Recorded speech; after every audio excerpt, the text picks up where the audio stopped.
Hello my dear student. कैसे हैं आप लोग? उम्मीद करते हैं कि आप बहुत ही अच्छे होंगे। और बहुत अच्छे होंगे तो बहुत अच्छे तरीके से स्टडी कर रहे होंगे। जैसे कि आप लोगों को पता है कि बिहार में भी आ, फेस्टिवल का माहौल चल रहा था। बिहार में अभी लगातार त्योहार हो रहे थे, खूब लोग जो है बिजी थे त्योहार में। और आप लोग भी काफी अच्छे तरीके से सेलिब्रेट किया होगा। तो चलिए अब अपने स्टडी को कंटिन्यू स्टार्ट करते हैं और फिर से अपने स्टडी में लग जाइए आप लोग। जैसा कि हम आपको पहले भी बताए थे कि हम जो है आपको बेसिकली सीडीपी पे तो सबका फोकस रहता है, मैं भी फोकस करूंगा ही करूंगा। लेकिन साथ ही साथ मेरा जो मेन फोकस होगा मैथ और साइंस पे होगा। मैथ और साइंस पे बच्चों इसलिए फोकस होगा कि मैथ और साइंस आपको बहुत कम देखने को मिलेगा, है ना। कहाँ पे? यूट्यूब वगैरह प्लेटफॉर्म पे बहुत सारे टीचर आपको मिलेंगे भी मैथ और साइंस के। तो वो लोग आएंगे और सिर्फ क्वेश्चन कहीं से उठा के लाएंगे और फिर क्वेश्चन को टिक टिक टिक टिक एबीसीडी कराएंगे, चले जाएंगे। लेकिन मैं यहाँ पे आपको कंटेंट प्रोवाइड कराने वाला हूँ। और ये कंटेंट सिर्फ और सिर्फ मिलेगा आपको एस फॉर स्टडी, जो दिख रहा होगा मेरे पीछे आपको। ठीक है। तो चलिए आज मैंने इस साइंस के क्रम में साइंस में हम सबसे पहले फिजिक्स से स्टार्ट कर रहे हैं। फिर फिजिक्स के बाद जो है हम लोग सबसे पहले अभी हम लोग फ्रेंड फिजिक्स से स्टार्ट करें ना। फिजिक्स और फिर देन केमिस्ट्री और फिर उसके बाद हम लोग बायोगैर मूव करेंगे।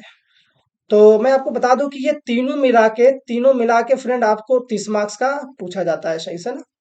और ये 30 मार्क्स का अगर पूछा जाता है तो जिसमें से 15-20 जो है बस सिलेबस होता है 9th और 10th का। और 15 मार्क्स जो है फ्रेंड वो आप समझ लो कि 15 मार्क्स आपका क्या होने वाला है। 10 मान लो कम से कम।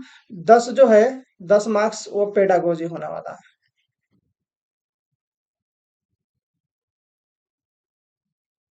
तो चलिए अपने स्टडी को फ्रेंड शुरू करते हैं। और आज का ये जानदार सा वीडियो, शानदार सा वीडियो, जो कि एनसीईआरटी 6 to 8 का निचोड़ है।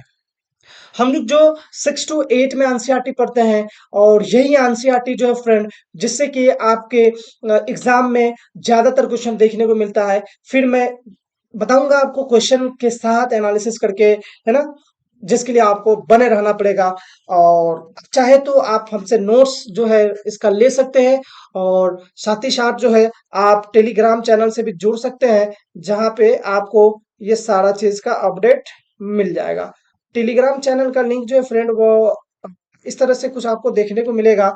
आप देख सकते हो, मैं यहाँ से साइड हो जा रहा हूँ। इंस्टाग्राम पे भी सेम नाम से फॉलो कर सकते हैं। फेसबुक पेज भी है फ्रेंड एस फॉर स्टडी से, और Telegram channel S for studies के नाम से मिलेगा, जहां पे आपको निरंतर कंटिन्यू जो है वो सारा चीज अपडेट होते रहता है। तो चलिए आज हम लोग बात करने वाले फिजिक्स के बारे में। तो देखो बच्चे, बेसिकली जो फिजिक्स का कहानी स्टार्ट होता है, फिजिक्स का फंडा स्टार्ट होता है, वो क्वांटिटी से होता है, राशि से होता है। फिजिक्स में दो तरह का राशि माना गया है। एक को भौतिक राशि कहा जाता है। फिजिक्स में मतलब भौतिक में दो राशि होते हैं। एक को सदिश और एक को अदिश के नाम से जाना जाता है ना। और फिजिक्स जो है वो राशि से शुरुआत होती है, क्वांटिटी से शुरुआत होती है। तो जैसा कि आप देख पा रहे होंगे स्क्रीन पे, क्या बोल बताया जा रहा है कि माना मापन का अर्थ किसी अज्ञात राशि की उसी प्रकार की कुछ ज्ञात राशियों से तुलना करना है। इस निश्चित राशि को मात्रक कहते हैं। किसी माप के परिमाण को दो भागों में व्यक्त किया जाता है। देखिए फ्रेंड, यहाँ पे ये बताया जा रहा है कि मापन जो है उसका सही अर्थ होता है कि अज्ञात राशि को एक निश्चित प्रकार के ज्ञात राशि से तुलना करना, उसी को मापन कहा जाता है। जैसे मान लो हम लोग जाते हैं कुछ सामान खरीदने, सपोज सरसों तेल खरीदने गए। तो आजकल तो सरसों तेल पैकेट में आता है, लेकिन आप पहले बचपन में देखे होंगे, आप लोग भी हम लोग भी देखे हैं कि बचपन में हम लोग जब जब खरीदने जाते थे तेल, है ना, चाहे कोई भी चीज आप देख लो, चाहे किरोसिन तेल अगर हम लोग लेने जाते थे, तो आप फ्रेंड वहां पे देखे होंगे कि एक बड़ा सा कैंटर में रखा होता है और एक मापन होता है, आधा लीटर, 1 लीटर, 2 लीटर, और उसके हेल्प से हमें नाप के देता है। यानी एक अज्ञात राशि, बहुत सारे कैंटर में सामान रखा गया है, मतलब उसमें से नाप के हमें 1 लीटर या 2 लीटर दिया, तो उसी को कहा जाता है, मापन कहा जाता है। और जो मापन में जो निश्चित राशि फिक्स होती है उसको मात्रक कहते हैं, है ना। तो क्या बोलता है, एक भाग संख्या है और दूसरा भाग ली गई मापन का मात्रक होता है। तो ये बेसिकली मापन का डेफिनेशन हो गया या मापन के बारे में हो गया। अब देखिए मामन मापन के मात्रक मानक मात्रक के बारे में थोड़ा सा हम लोग जान लेते हैं। तो बताया जा रहा है कि वर्ष 1790 ईस्वी में फ्रांसीसियों ने मापन की एक प्रणाली की रचना की जिसे मीटरी पद्धति कहते हैं। तो देखो बच्चों यहां से तुम्हारे साथ क्वेश्चन पूछा जा सकता है कि कब, यहां से देखो एक तो तुम्हारा डेट बन गया कि कब, तो 1790 ईस्वी में। कौन से भाई, तो एक प्रणाली की खोज की गई जिस प्रणाली को मीटरी प्रणाली कहा जाता है। देखो दूसरी बात दोस्तों कि यहाँ पे ज्यादा कुछ भास्ट जाने का जरूरत नहीं है, 9th 10th की तरफ रुझान करने का जरूरत नहीं है, हमें 6 to 8 का रुझान रखना है, 6 to 8 से मतलब, क्योंकि हमारा जो पेपर 2 है लगभग लगभग इसी के इर्द गिर्द हमें घुमा। चलिए आगे चलते हैं। आजकल जिस मात्रक प्रणाली का उपयोग हो रहा है उसे अंतरराष्ट्रीय मात्रक प्रणाली कहा जाता है। चलिए ये चीज आपको समझ में आ गया। आजकल जिस मात्रक प्रणाली का यूज हो रहा है उसे अंतरराष्ट्रीय मात्रक प्रणाली, जिसे एसआई मात्रक कहते हैं। क्या कहते हैं फ्रेंड? एसआई मात्रक कहते हैं। ठीक है, एसआई मात्रक कहते हैं। ये एसआई प्रणाली होता है जैसे कि हम लंबाई नापते हैं, जैसे मेरा लंबाई जो नापना है तो वो मीटर में नापते हैं, है ना। लंबाई का एसआई मात्रक क्या होता है? मीटर होता है। इस तरह से बहुत सारे चीजों का एसआई मात्रक जो है वो अलग अलग होता है। लेकिन मैं आपको लंबाई के बारे में ही अभी बताया हूँ। बहुत सारे चीजें जिसका मात्रक हमें पता चलता है और उस मात्रक को हम लोग पता कर सकते हैं। तो लंबाई का एसआई मात्रक क्या होता है फ्रेंड? मीटर होता है ना। तो ये जो मात्रक लंबाई का मीटर जिसने बताया उसी को अंतरराष्ट्रीय मात्रक प्रणाली एसआई मात्रक कहा। हम देखते हैं आगे, अभी फिलहाल आगे के और भी बहुत सारे चीजों का एसआई यूनिट क्या होता है। आगे देखिए फ्रेंड, क्वेश्चन कहता है कि प्रत्येक मीटर को 100 बराबर भागों में, प्रत्येक मीटर को क्या किया गया है? 100 बराबर भागों में विभाजित किया जाता है जिसे सेंटीमीटर कहते हैं। और 1 सेंटीमीटर के 10 बराबर भाग होते हैं जिसे मिलीमीटर कहते हैं। इस प्रकार तुम देखो इस तरह से बोल सकते हो। शायद ये चीज हमारे पीछे आ रहा होगा, तो मैं आपको इसको आगे करके अभी दिखाई देता हूँ। मैं इधर से साइड हो जाता हूँ। देखो अब देख पा रहे होंगे कि 1 मीटर जो है 100 सेंटीमीटर के बराबर होता है और 1 सेंटीमीटर जो है वो 10 मिलीमीटर के बराबर होता है। अब यहीं से अगर तुमसे क्वेश्चन पूछा जाए एग्जाम में कि बताओ बच्चे 1 सेंटीमीटर कितना मिलीमीटर के बराबर होता है, तो फिर आप नहीं बताओगे, तो फिर ये गलत बात है। इसी तरह से 1 मीटर जो है वो 100 सेंटीमीटर के बराबर होता है। समझ में आ गया होगा बात मीटर प्रणाली के बारे में। आगे चलिए, लंबी दूरियों को मापने के लिए मीटर एक सुविधाजनक मात्रक नहीं है ना। अगर जब ज्यादा लंबी दूरी को मापना हो, जैसे मान लो यहाँ से दिल्ली को नापना हो या दिल्ली से और अधिक दूर को दूरी को, मान लो सऊदी अरबिया कहीं बैठे हो तो वहां नापना हो, तो फिर उस समय में हम किसका इस्तेमाल करते हैं? किस मात्रक का इस्तेमाल करते हैं? काहे कि मीटर में नापना थोड़ा सा लेंदी हो जाएगा, लंबा चौड़ा प्रोसेस हो जाएगा। तो उस समय में हम लोग मीटर को बदलते हैं किलोमीटर में। किस में बदलते हैं दोस्तों? मीटर को किलोमीटर में। और इस तरह से बोलते हैं कि 1 किलोमीटर में कितना होता है? 1000 मीटर होता है। 1 किलोमीटर में 1000 मीटर होता है। तो याद रखिएगा, अगर तुमसे गलती से पूछ दे बच्चे, गलती से नहीं यार सही में पूछ देगा कि बताइए कि अगर लंबी दूरियों को मापने के लिए सुविधाजनक किस चीज का इस्तेमाल किया जाता है, किस मात्रक का इस्तेमाल किया जाता है, तो क्या जवाब देंगे? किलोमीटर। चलिए आगे बढ़ते हैं। किसी वक्र रेखा की लंबाई मापना। वक्र मतलब कर टेढ़ा मेढ़ा, अगर ऐसे दिया लंबाई अपन तो सीधा नापते हैं ना हमेशा, जैसे यहाँ से यहाँ का डिस्टेंस नापना है तो ऐसे जाएंगे सीधा, यूं यूं स्टार्ट करेंगे, इनिशियल से फाइनल में जाएंगे, है ना। लेकिन ये बेचारा ऐसे आ फिर ससुर ऐसे जा रहा है, तो ऐसे और ऐसे डिस्को भांगड़ा अगर हो रहा है तो उसको नापने के लिए फिर हम क्या इस्तेमाल करेंगे? चाहे मान लो कि स्पाइरल है, स्पाइरल ऐसे ऐसे है, फिर उस स्पाइरल को अगर नापना है कि स्पाइरल कितना मीटर है, तो फिर उस समय हम क्या करेंगे, इसके बारे में भी हम बताने जा रहे हैं आपको। तो किसी वक्र रेखा की लंबाई मापना, हम किसी वक्र रेखा की लंबाई सीधे ही मीटर पैमाने का उपयोग करके नहीं नाप सकते हैं। वक्र रेखा की लंबाई मापने के लिए हमें धागे का उपयोग कर सकते हैं। वक्र को नापना होगा तो आपको पहले क्या करना पड़ेगा, एक धागा लेना पड़ेगा। उस धागा को जैसे जैसे डिस्को डिस्को भांगड़ा भांगड़ा हो रहा है, उसको वैसे वैसे करके आप बाद में उसको सीधा कर देंगे, है ना। और फिर जब सीधा करेंगे देन आप माप सकते हो। चलिए, मापन की प्रणाली हो गया। जिससे ज्यादा आपको कुछ नहीं पढ़ना है, आपको इसमें मास्टर नहीं करना है कि बहुत सारे चीजों को जानने का जरूरत है। छोटा सा नन्ना मुन्ना जितना सा जरूरत है हम उतना ही पढ़ेंगे और हम उतना ही बताएंगे। आगे चलते हैं दोस्तों। तो आगे कहता है गति। गति क्या होता है भाई, है ना। मोशन, इंग्लिश में इसको क्या बोलते हैं दोस्तों, मोशन। अभी मोशन किस एरिया का नाम है, गति किस चीज का नाम है? तो अभी आप देख रहे होंगे कि हम कैमरा में नहीं होंगे, अभी कैमरा में नहीं होंगे, लेकिन अभी ही हम कैमरा में आ गए। अभी कैमरा में आ गए, अभी ही नहीं थे तो कहीं थे तो भाई तभी तो आए। तो यहां से यहां आने में एक समय लगा, और इस समय में जो हयुआ से हुआ है, इसी का नाम गति। गति का ही एक मतलब पड़ोसी है, एक रिश्तेदार है जिसको विराम का, विराम का मतलब हुआ ठप। जैसे यहाँ पर है तो यहीं पे, ये दीवार अगर यहीं पे है तो यहीं पे रहेगा, है ना। ये दीवार इधर उधर नहीं हो सकती, है ना। गति का मतलब हुआ घूम रहा, डी अभी यहाँ से यहाँ है, अभी थोड़ा ऐसे चला गया, फिर ऐसे चला गया, है ना। तो ये गति होता है, मोशन होता है। क्या होता है बेसिकली, समय के साथ किसी वस्तु में परिवर्तन की दर को गति कहा जाता है। याद रखना बच्चों, क्या याद रखना। तो समय में परिवर्तन के साथ, किस पे परिवर्तन के साथ, तो समय में परिवर्तन के साथ। बेकार हो रहा एक, हाँ, समय के साथ किसी वस्तु के परिवर्तन की दर को गति कहा जाता है। तो आपसे एग्जाम में कई बार ये चीज पूछ लिया जाएगा, और पूछ लिया जाएगा तो आपको बताना भी जरूरी है। अब गति जो है वो कई प्रकार का होता है। सबसे पहला गति के बारे में अगर हम जानेंगे दोस्तों, तो होता है जो वस्तुएं सरल रेखा के अनुदिश गति करती है, इस प्रकार की गति को सरल रेखीय गति कहा जाता है। मीन्स कोई गति है वह सरल रेखा में कर रहा हो तो उसको हम लोग सरल रेखीय गति कहते हैं, है ना। क्या कहते हैं, स्ट्रेट मोशन कहते हैं ना।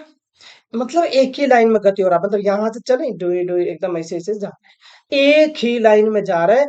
या बहुत सारा चीज जो है वर्क करता है, जैसे आपने बहुत सारे चीजों को मशीनरी में देखा होगा, तो एक ही जैसे स्ट्रेट लाइन में वो फॉरवर्ड होते जा रहा है, तो उसको सरल रेखा की गति कहते हैं, ठीक है। अब आगे आइए, अगला कहता है बिजली के पंखों की पंखुड़ियों पर अंकित किसी चिन्ह की गति किसी घड़ी के सेकंड की सुई की गति के उदाहरण है। जो पंखा देखते हैं ना, मतलब वो भी सुई की तरह ही चलते रहता है, उसी का एक उदाहरण कहा जा रहा है। कुछ प्रकरणों में कोई वस्तु एक निश्चित समय अंतराल के बाद अपनी गति को दोहराती है, इस प्रकार की गति को आवर्त गति कहते हैं। याद रखिएगा, कुछ प्रकरण जैसे आपने देखा होगा घड़ी का एक पेंडुलम जैसे होता है।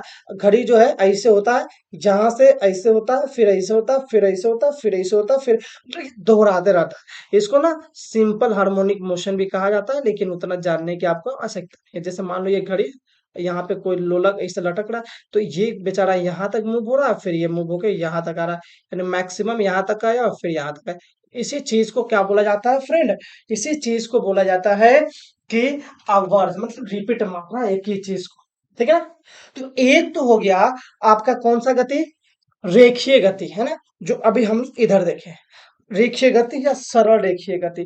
दूसरा होता है वृत्तीय गति, यानी कि दो तरह से गति को देखा जाता है। एक वृत्तीय मतलब एक ही पथ पर नाच रहा है नाच रहा है नाच रहा है, इस तरह से, तो उसको हम लोग क्या बोलते हैं फ्रेंड, तो उसको हम लोग बोलते हैं वृत्तीय गति। तो याद रखिएगा, गति दो तरह से देखा जाता है। लोलक की गति आवर्ती गति का एक उदाहरण है। याद रखिएगा, लोलक की गति जो ये है ना, इसी को लोलक बोला जाता है, ये जो लटक रहा है लोलक, है ना।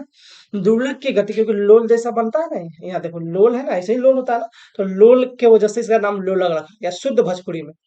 लोलक की गति आवर्त गति का एक उदाहरण है, ठीक है बाबू।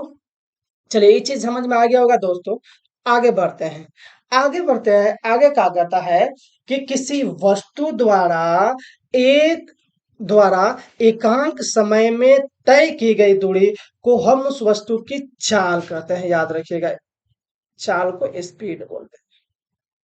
क्या बोलते थे? तो वेग क्या होता है? तो समय अंतराल में जो चेंजिंग होता है उसको वेग कहा जाता है। लेकिन उस वेग में है ना, वो जो वेग हुआ, समय अंतराल में जो वेग हुआ, भाई यहाँ थे हम, मान लो साउथ अफ्रीका थे, साउथ अफ्रीका से नॉर्थ अफ्रीका पहुंच गए, तो समय लगा, और फिर जो जा रहा है इसी से वेग लगा। तो समय और वेग में जो परिवर्तन हुआ, जो उसका मिलन हुआ, वेग के समय के हिसाब से जो वेग मिला, उसी चीज को चाल कहते हैं। किसी वस्तु द्वारा एकांक समय में तय की गई दूरी को हम उस वस्तु की चाल कहते हैं। एकांक करने को मतलब एक समय में से, मान लो एक समय हमारा यहाँ से लेके एक सेकेंड का बात हुआ, या यहाँ से हम सऊदी अरबिया का हम बात कर रहे हैं, वहां जा रहे हैं, तो एकांक समय, भाई इतना समय में इतना डिस्टेंस तय किए, तो इसी चीज को चाल कहा जाता है। तय की गई कुल दूरी के लिए कुछ समय से विभाजित करने से चाल प्राप्त हो जाता है। यदि किसी सरल रेखा के अनुदिश गति करने वाली वस्तुएं की चाल परिवर्तित होती रहती है, तो उसे उस वस्तु की चाल असमान कही जाती है। असमान मत समझना, असमान कही जाती है ना। किसी सरल रेखा के अनुदिश वस्तु की नियत चाल से गति एक समान गति कहलाती है। मैं बीच बीच में हट भी जा रहा हूं, ताकि आप जो है चीजों को लिख सके, देख के है ना, स्क्रीनशॉट ले सके। हालांकि अगर आप थोड़ा सा कष्ट करके चैनल में एस4 स्टडी जो लिंक दिया होगा डिस्क्रिप्शन में, वहां से टेलीग्राम में चले जाएंगे तो आपको चैनल का अपडेट वहां मिलते रहेगा। चलो, अब आता है फ्रेंड समय की माप, है ना। समय की माप के बारे में थोड़ा देखते हैं। समय की माप क्या होता है? तो सरल लोलक एक दोलन पूरा करने में जितना समय लगाता है, उसे सरल लोलक का आवर्त काल कहते हैं। ठीक है। आजकल अधिकांश घड़ियों में एक या दो सेलो वाले विद्युत परिपथ होते हैं। इन घड़ियों को क्वार्ट्ज घड़ी कहते हैं। इसके द्वारा मापा गया समय पहले उपलब्ध घड़ियों द्वारा मापा गया समय से अधिक यथार्थ होता है। याद रखिएगा, ये नोट वाला बात है, इसको नोट पॉइंट करके लिख लीजिएगा कि आजकल जो अधिकांश घड़ियां आ रहा है, उस घड़ियों में जो दो सेल लगे होते हैं, और उसे हम लोग क्वार्ट्ज घड़ी के नाम से जाने जाते हैं, क्वेर्स घड़ी के नाम से जाने जाते हैं। समय तथा चाल की मात्रा के बारे में जान लेते हैं, जो कि आपके लिए बहुत ही ज्यादा इंपॉर्टेंट है, बहुत ही ज्यादा इंपॉर्टेंट है। क्या फ्रेंड? समय तथा चाल बहुत सारे बच्चे जानते होंगे, और जो पहली बार फिजिक्स पढ़ रहे होंगे उनको मैं बता देता हूं। हम्म तो समय का मूल मात्रक जो है दोस्त, वह सेकेंड होता है, और इसका प्रतीक SEC से डिनोट होता है। और इसी प्रकार मिनट तथा घंटा है। समय के जो बड़े मात्रक है दोस्तों, उसको मिनट घंटा याद रखिएगा। यानी सेकेंड भी है, मिनट भी है, घंटा है, ये तीनों का तीनों जो है समय का मात्रक है। और उसी तरह से चाल का जो मात्रक है बच्चों, वो मीटर प्रति सेकेंड होता है। कैसे होता है दोस्तों?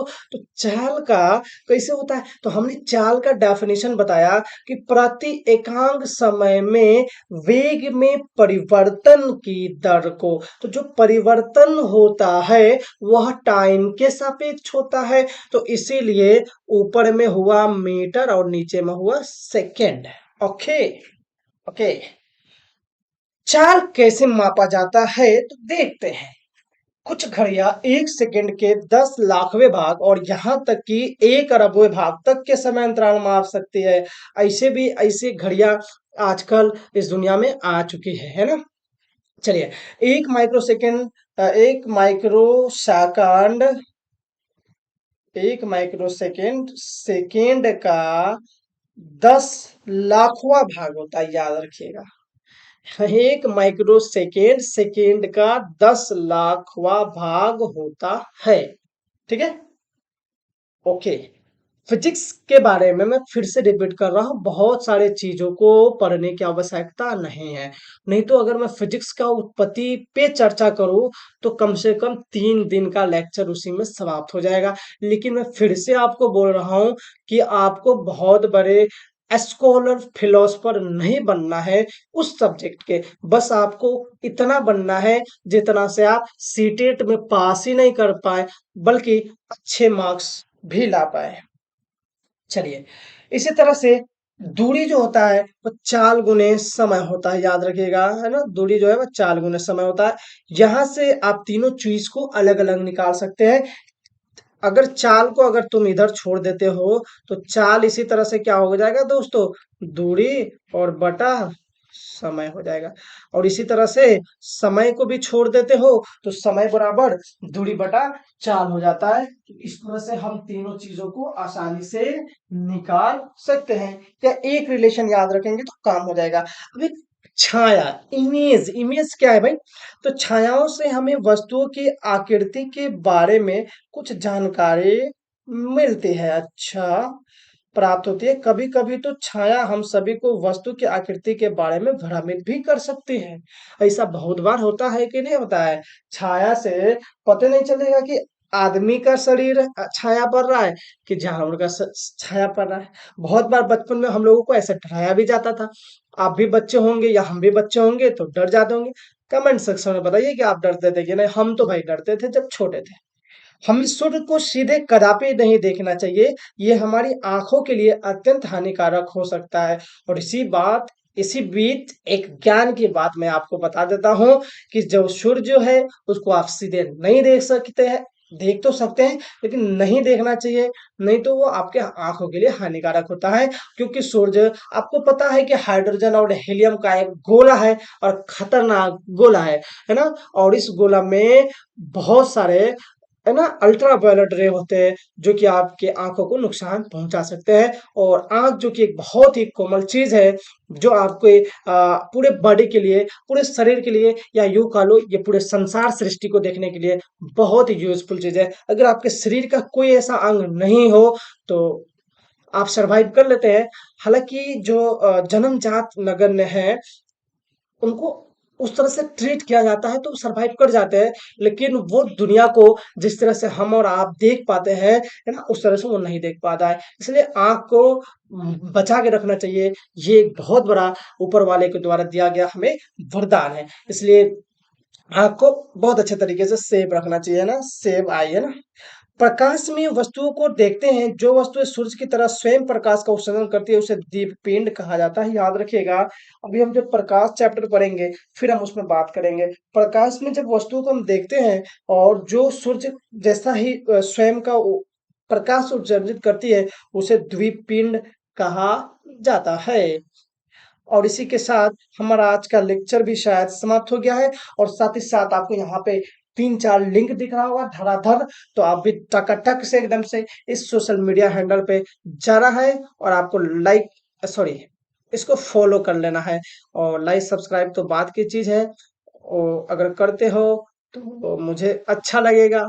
और आपके साथ साथ और भी आपके दोस्त यारों को भी ये चीज जो है ना, मिल जाएगा और इसका लाभ उठा सकते हैं। तो चलिए दोस्तों, जहां से हम शुरू किए थे, CTET science paper 2 NCERT 6 to 8, और ये क्लास हमारा पहला था और ये क्लास रेगुलर आती रहेगी। साइंस, मैथ और सीडीपी, और ये तीन चीज 90 नंबर का है। और इसको हम लोग इतने अच्छे से पकड़ बनाएंगे कि 90 मार्क्स में आपको कम से कम 80 मार्क्स लाना ही लाना है। और मैं आपको निरंतर बताते रहूंगा कि कैसे आएगा। बाकी आपका बच गया फ्रेंड 60 मार्क्स लैंग्वेज का, है ना। अगर हिंदी और इंग्लिश दो लैंग्वेज लेते हो तो इसके बारे में भी आपको फ्यूचर में हो सकता है कि क्लास दिया जा सके, तो आप उसमें भी बेहतर कर सकते हो, है ना। तो उधर से अगर 30-40 लाते हो और इधर से 80 के आसपास, तो आराम से आप 120-30 के आसपास रहोगे। और 120 और 130 के आसपास रहते हो तो आप बहुत एक अच्छे स्कोर पे खड़े रहोगे। तो आज के लिए इतना ही काफी है फ्रेंड। फिर मिलते हैं हम लोग नए सेशन में। Thanks for watching. अगर आप पहली बार देख रहे होंगे तो जाके पहले का भी वीडियो देख सकते हैं और चैनल को सब्सक्राइब कर दीजिएगा। जय हिंद, जय भारत।